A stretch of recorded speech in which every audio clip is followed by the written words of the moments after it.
இன்றைக்கி நம்ம வந்து ரொமானிய பேரரசோட ஃபுல் வீடியோவையும் நம்ம இன்றைக்கி பார்த்துடலாம்.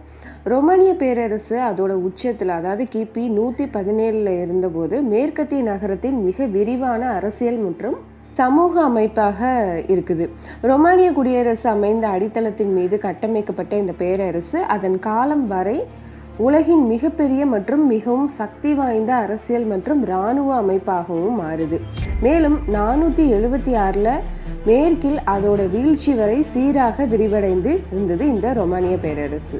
285 பேரரசு ரோமில் உள்ள மத்திய அரசாங்கத்தில் ஆளப்படாத முடியாத அளவுக்கு ஒரு பெரியதாக இந்த ரோம் பேரரசு வந்து வளர்ந்து இருந்தது.